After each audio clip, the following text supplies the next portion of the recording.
Hello Stampers, my name is Linda Bedinger and I'm an independent Stampin' Up! Demonstrator. And today I'd like to show you how I made this card. This is another in my series called Fast and Beautiful because we let the designer series paper do most of the work for us. So let me show you what you need to make this card.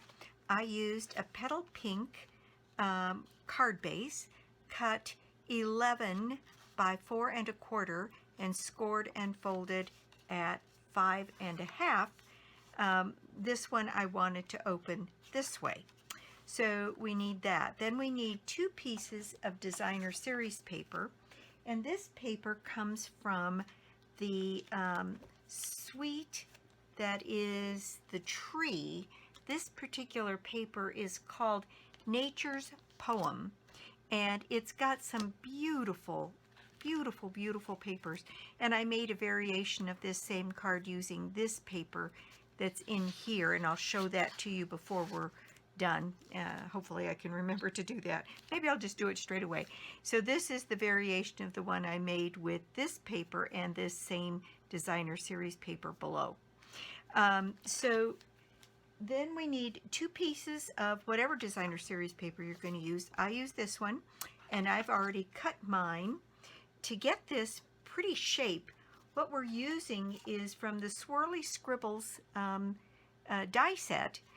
We have this piece, and it cuts this piece off the top, and then what I'm using is the piece that it cuts from the bottom here, this wavy piece, I'm using as the decoration on the inside of the card.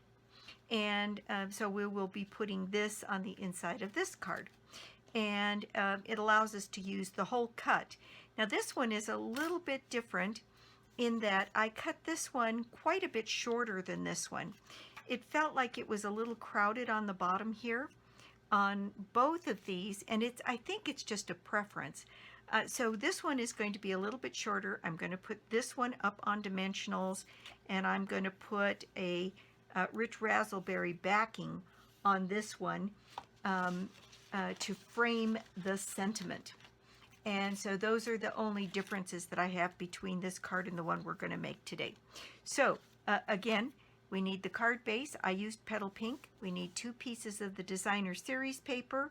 We need a piece of, I used the Petal Pink again, and this piece is 2 7/8 by 5 5/8 of an inch. And then my piece of Rich Razzleberry here, which it looks like I forgot to cut, so I'll cut that with you. It needs to be 1/4 of an inch or 1/8 of an inch bigger going each direction. So the very first thing we're going to do is, I'm thinking maybe I should just go ahead and do my stamping. And the stamp set that I'm using is this one, Beautiful Day. It has a sentiment. It says, always thinking of you. And I thought that could be for just about anything, so I'm using that stamp. I'm using Rich Razzleberry ink. And let's see, I've got my stamp mounted here, and what I'm going to do is I'm going to do it in Rich Razzleberry, and then I'm going to emboss it. And I've showed this in other videos. You can virtually emboss any color, and I'll show you exactly how to do that. So the first thing I'm going to do is use my embossing buddy here generously on my little card piece here. And then I'm going to open up my ink, and I'm going to get my Versamark out. I think this is the one, my very dirty Versamark pad. I had a class doing black ice and other colors, and they just got ink all over it. So then we're going to tap this in the Rich Razzleberry ink. Doesn't hurt your ink pad at all. Make sure I've got that good and inked up, And then I'm going to use my grid paper here to help me to get this stamped pretty much right in the middle.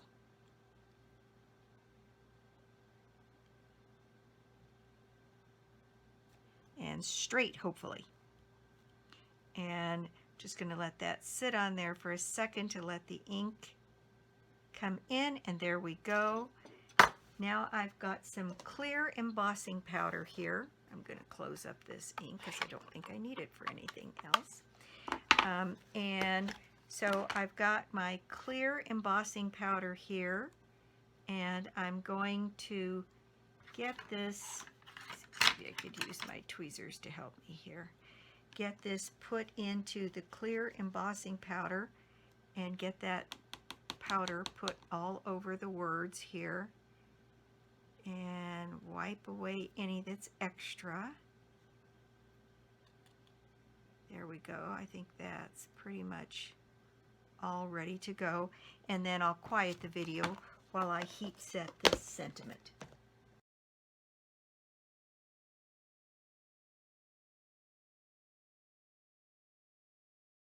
Okay, there we go. I'll bring this up so you can see. So putting it in the Versamark and then in the ink, and I'm going to move that around a couple different ways so hopefully you can get the shine on there and see that that is heat embossed and raised. So just like you would heat emboss gold or silver, you can do any of the ink colors, so you can have embossing in any color you'd like.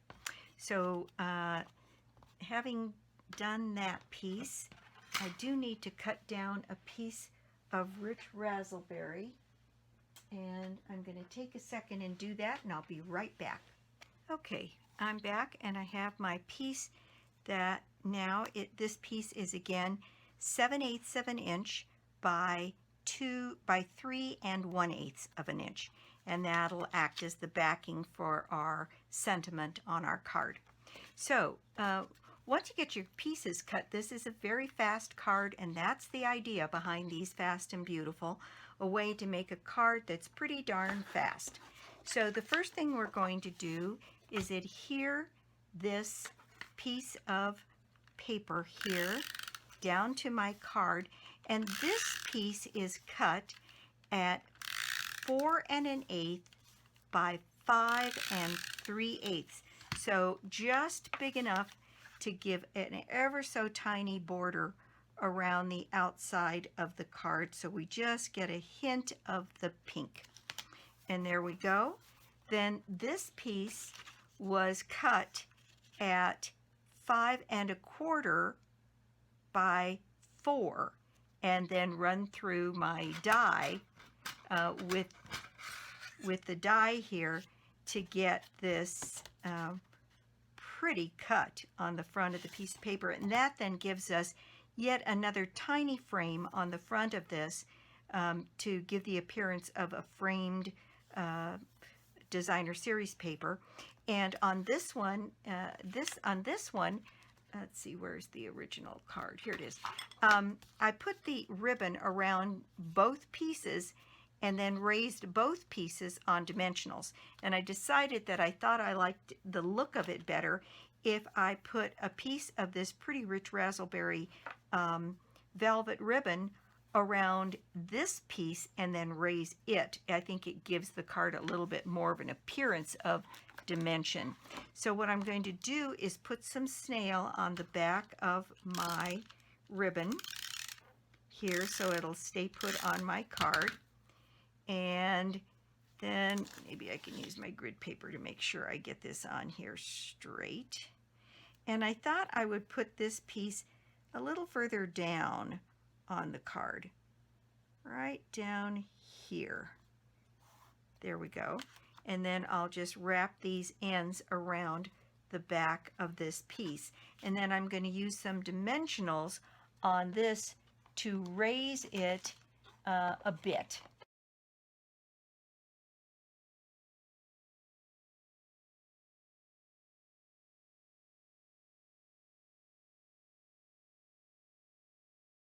Okay, I know that looks like a lot of dimensionals, But because of this unusual shape, I don't want this to sag. I want this to be very stationary on the front of my card. So I'm going to put this piece in place with a similar border around the top and the sides here on my card. Then I'm going to adhere these two pieces together and then raise this on dimensionals as well.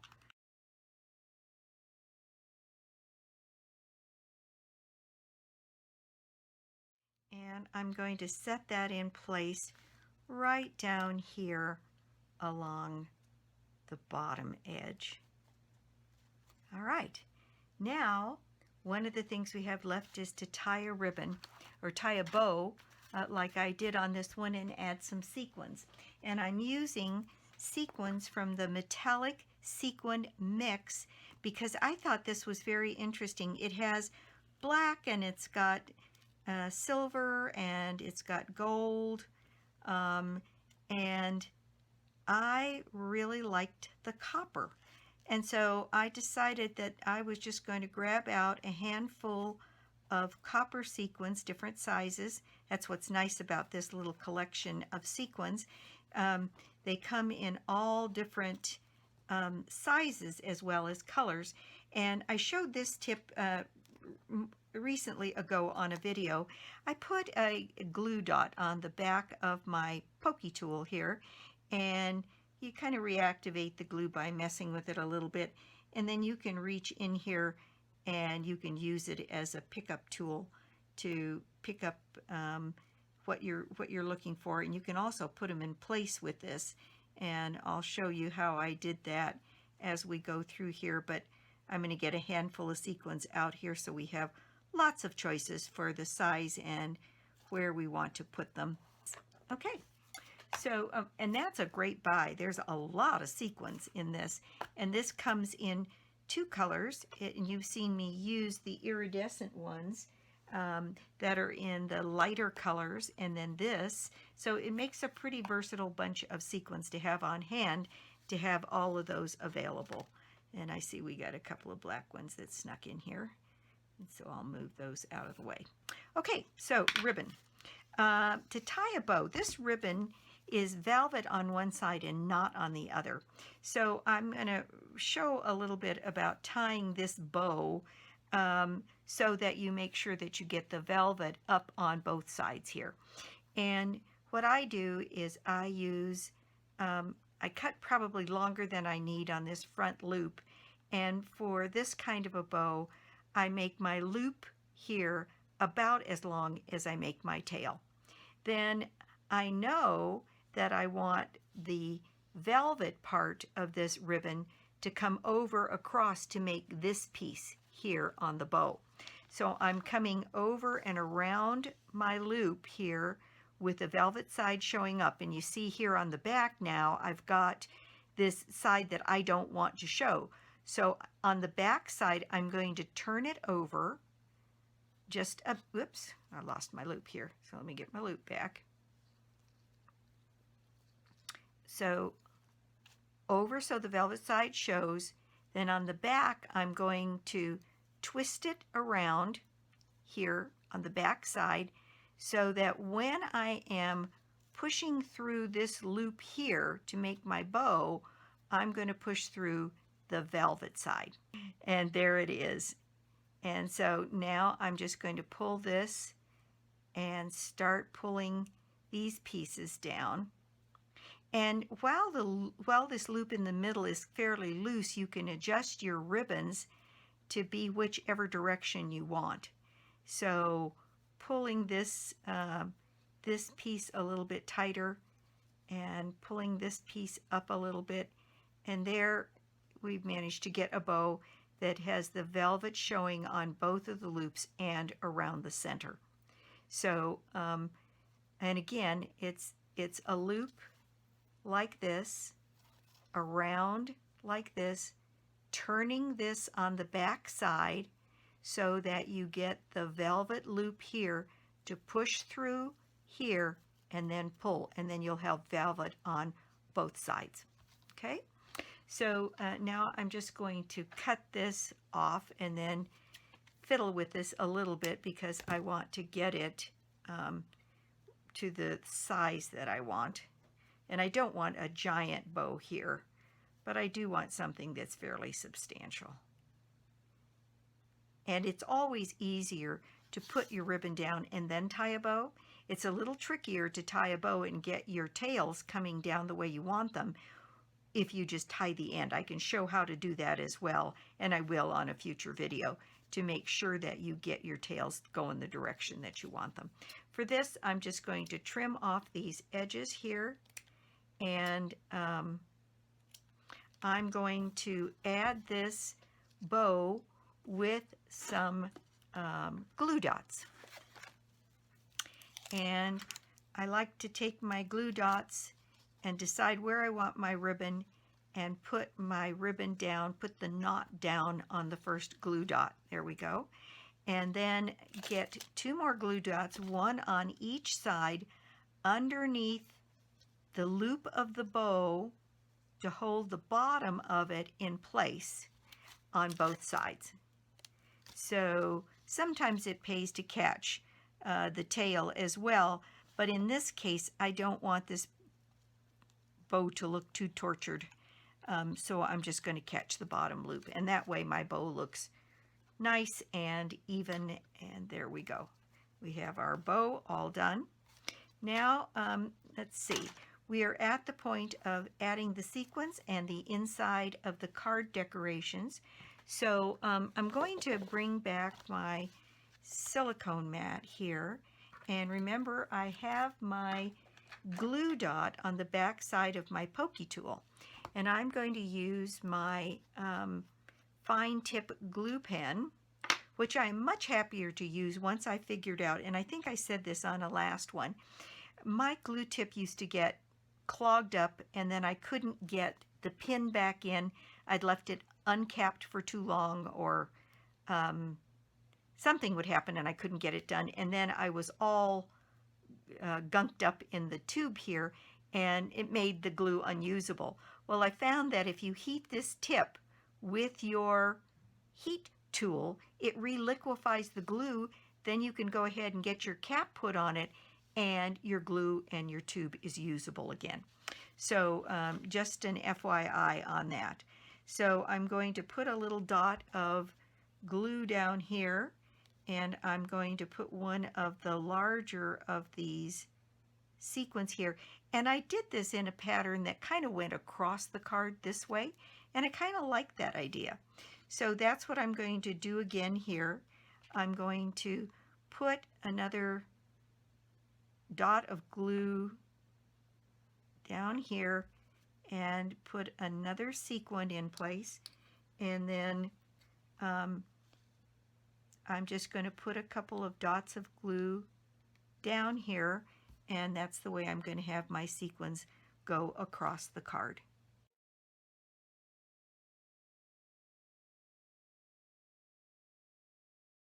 So there we go. I have my sequins in place. I have a couple extra, which I'll just put away in my container here. And you can see I've used this, I've had this container of sequins for, I'll bet you, 6 months, and I still have a ton. So it's a good buy and something nice to have on hand. Okay, so that is the front of the card, pretty much all decorated.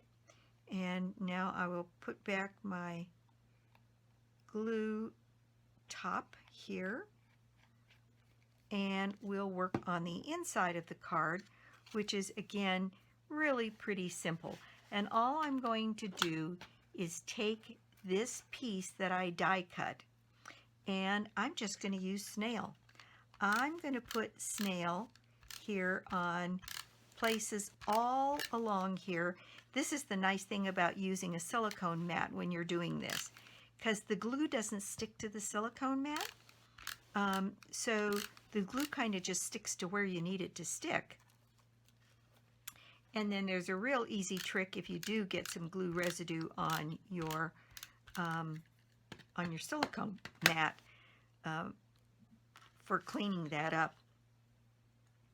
And what I decided to do was just put this down here, right along the edge of this card on the inside. And if you do get a little bit of glue places you don't want it, because it's snail, it erases right up.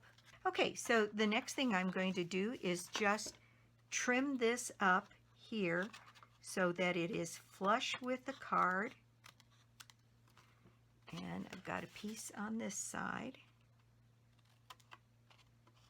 Let's see, one more little edge there. And then I'm going to cut this at the top so that it is flush again with the top of the card. And there we go. Now, if you wanted to, because it says always thinking of you, you can put something else on the inside, like have a happy birthday, or I was thinking of you, hang in there, I hope you feel better. It could be anything. And I like leaving cards with a little bit less rather than a little bit more, only because it gives me the option when I go to send a card. Invariably, I have a bunch of happy birthdays made up, and what I need is a sympathy or something else. And I think this would make a lovely card in either case. So that is the project for today. And I do believe I like it better with this panel raised a bit and this raised and backed.